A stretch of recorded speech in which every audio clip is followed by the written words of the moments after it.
그러니까 우리가 이제 펌이나 컬러는 보통 콜텍스층에서 일어나잖아요. 피질. 근데 거기에서 이제 아까도 말씀드렸지만 탈색, 발색, 착색이 이루어지는 그 과정이 15분 이상을 해야 되고 거기에서 이제 과정이 일어나다 보니까 이제 우리가 통상 30분에서 40분 정도를 두는데요.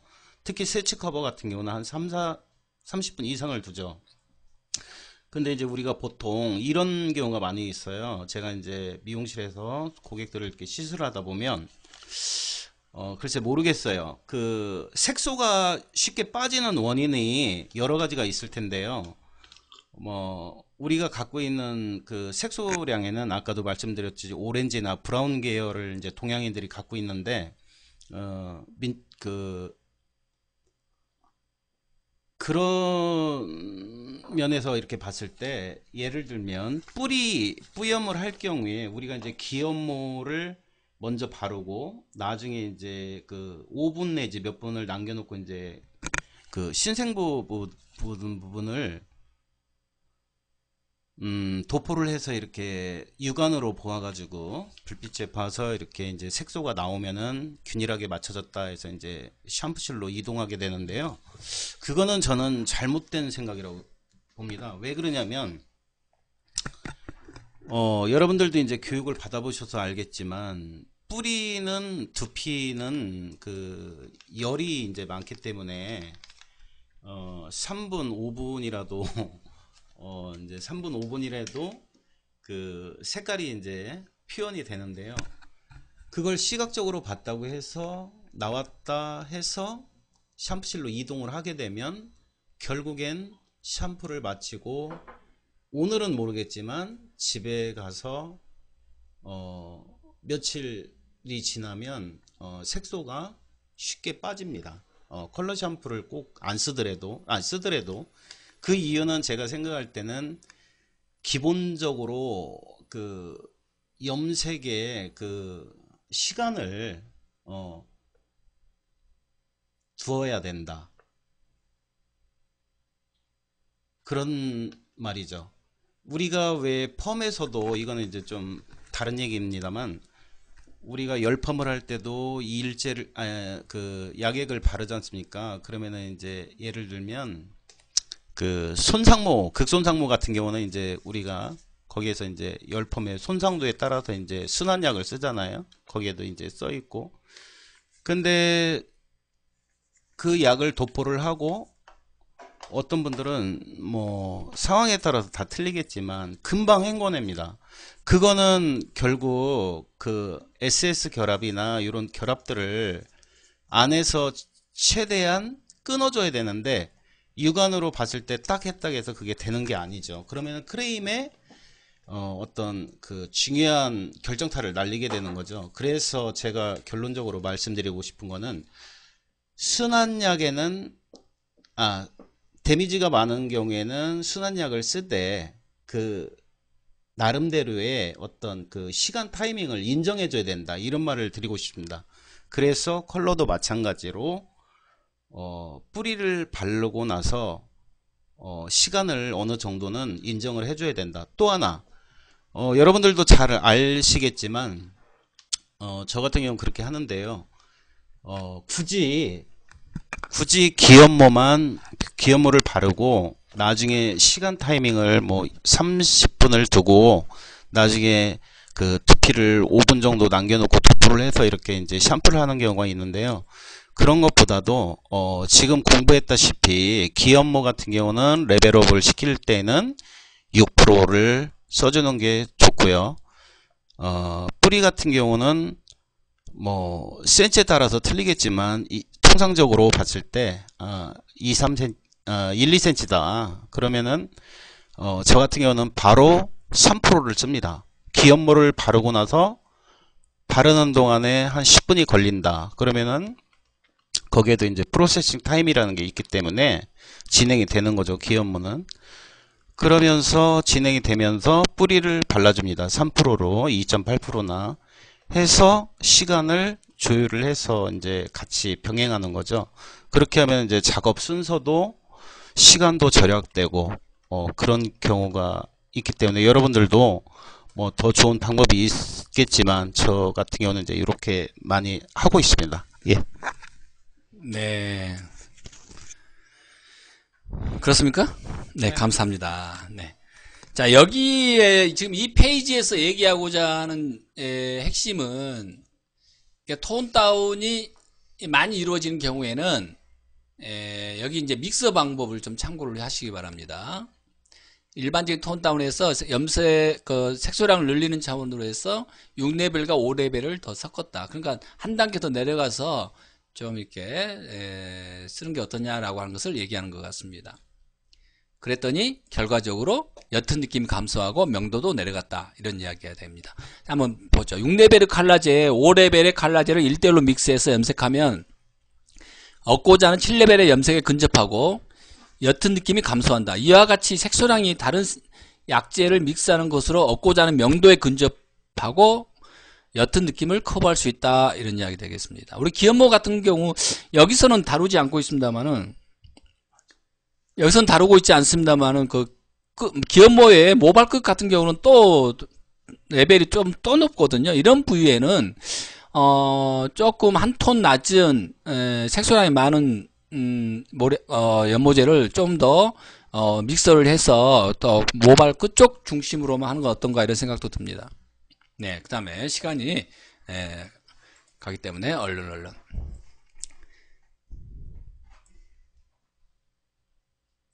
자, 이걸 한번 좀 잘 보시기 바랍니다. 자, 이 차트를 제가 자료실에 올려놓은 것 같기도 한데요. 아까 이 앞전에도 차트가 있었죠? 그러니까 이 차트도 제가 자료실에 올려놓을 겁니다. 자, 약재실에 좀 칼라 프린팅 해가지고 다른 선생님도 볼 수 있도록, 자, 명도 컨트롤 믹스표예요. 명도 컨트롤. 자, 14레벨에 10레벨과 8레벨을 섞어서 이제 했을 때 봐보세요. 14레벨에 10레벨과 8레벨을 1대1로 섞으니까 이런 톤이 나오더라. 그 다음에 10레벨과 8레벨을 1대3으로 섞으니까 이렇게 나오더라. 10레벨과 8레벨을 1대5로 섞으니까 이런 톤이 나오더라. 이런 이야기예요.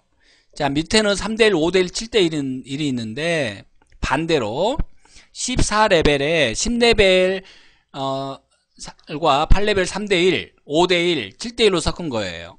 그러니까 이것을 잘 이해하시면 톤 다운 할 때 내가 어떻게 섞었어야 되는지 좀 감을 갖지 않을까 싶습니다. 어떻게 이 차트 제가 자료실 우리 홈페이지 자료실에 차트가 2개 있거든요. 이번 호에 자, 그 차트를 활용해 보시기 바랍니다. 사실 우리가 얘기하고자 하는 그 핵심적인 것은요, 지금까지 얘기한 부분입니다. 이거까지가 오늘의 사실 핵심 내용인 것 같은데요. 자, 케이스 두 번째인데, 기연모 13레벨을 7레벨로 크게 톤 다운할 때, 명도를 많이 이제 어둡게 하고 싶은 거죠. 자, 기연부는, 상대적으로 밝은 13레벨을 6레벨로 낮추고 싶은 겁니다. 6레벨을 다운해서 7레벨로 맞추고 싶은 거죠. 자, 믹스 비율을 어떻게 해야 되는지를 얘기하고 있습니다. 이번은 명도 컨트롤이 테마이기 때문에 명도입니다. 이런 채도나 그런 것을 얘기하는 게 아닙니다. 톤 다운 할 때 믹스 할 때에 이런 레드나 애쉬 뭐 이런 것을 가지고 얘기하는 게 아니라는 것을 참고로 말씀드리면서 자, 한번 보도록 하죠. 자, 지금 13레벨입니다. 기연모는 신생모는 4레벨. 자, 2개월 정도 됐는데요. 2cm 정도 자란 머리고요. 자, 신생모에는요. 7레벨에 6%를 사용했고요. 기연모에는 6레벨하고 5레벨하고 1대7로 섞었습니다. 1대7. 5레벨이 훨씬 양이 많네요. 자, 그 다음에 3%를 사용했고요.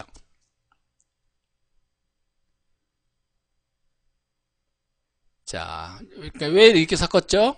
옅은 느낌이 이제 전에 우리 앞쪽에서 얘기했던 것은 옅은 느낌이 있기 때문에 이렇게 섞어 쓴다라고 하는 겁니다. 결과로 보면 이제 옅은 부위가 없이 칩 레벨로 고르게 염색된 것을 이제 알 수가 있습니다. 자, 고명도의 그 톤 다운을 할 때는 약재를 믹스하는 방법을 우리가 잘 활용하는 게 이제 하나의 그 방법이다. 이것을 얘기하고 있습니다. 자, 우리가 이제 톤 다운에 대해서는 여기까지 이야기가 된 것 같은데 어떻게 좀 이해되는 부분이 있으세요? 사실 뭐 알고 나면 아무것도 아니고 모르면 뭐 내가 방법을 갖고 있지 않으면 하염없이 어려운 것이고 그런 문제 해결을 찾기가 어렵죠. 그래서 또한 내가 알고 있더라도 또 내가 하는 거에 대해서 또 남들도 동일한 방법으로 그리고 또 그렇게 논리적으로 이야기되고 있다는 거에 대해서 내 자신의 보다 더 명확한 그런 작업을 할 수 있다 이런 이야기도 되겠습니다. 자, 다음은 여기에서 뭘 얘기했냐면 우리가 염색을 할 때는 반드시 한번 칼라 테스트를 해보자 이런 차원에서 얘기하는 겁니다.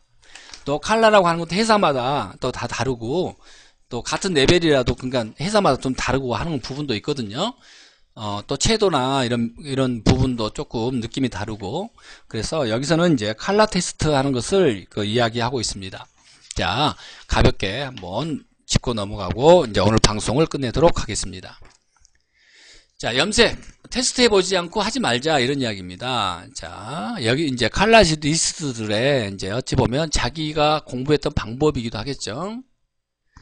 칼라제의 발색 차이를 알면 헤어 칼라를 지금보다 정확하고 자신감 있게 할 수 있다 이런 이야기를 하고 있습니다.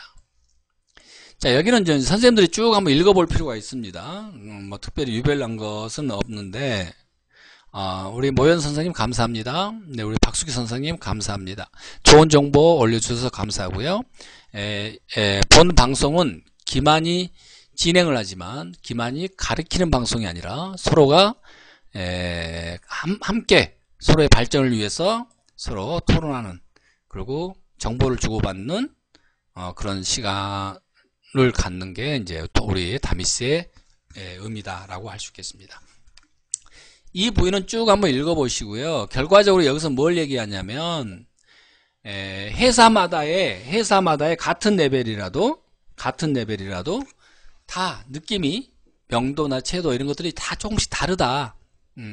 그렇기 때문에 이런 그 약재에 대한 정확한 판단을 할 수 있어야만이 내가 자신 있게 고객의 컬러를 제안할 수 있고 원하는 컬러를 내가 연출할 수 있다. 이것을 얘기하는 거예요. 여기에는 어떤 우리가 갖고 있는 어떤 일상적인 헤어 트러블의 그런 문제, 컬러링의 트러블을 얘기하는 게 아니라 우리가 정확한 시술을 위해서 기본적으로 헤어 전문가로서 갖춰야 될 어떤 컬러 테스트, 사전에 시술하기 전에 컬러에 대한 명확한 이해를 하자 이런 측면에서 여기서는 쭉 다루고 있는 겁니다.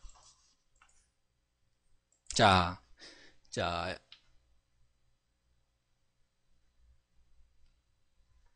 이렇게 해서 근데 좀 이렇게 해서 기본적으로 학습 내용에 대한 이해가 제대로 전달은 된 것 같은데 이 뒤에 부분은 우리가 연재되고 있는 그 어떤 디자이너에 대한 이야기 또 사롱 방문에 대한 이야기인데 이번에 제가 뒤쪽에는 좀 이렇게 번역을 하다 말았어요. 사실 막상 번역하다 보면 좀 무의미한 그런 글들도 있어요. 그런 부분들은 좀 이해를 해주시고 궁금하다 그러면 톡에다가 어느 부위에 번역이 안 됐는데 그렇지 않으면 좀 생각이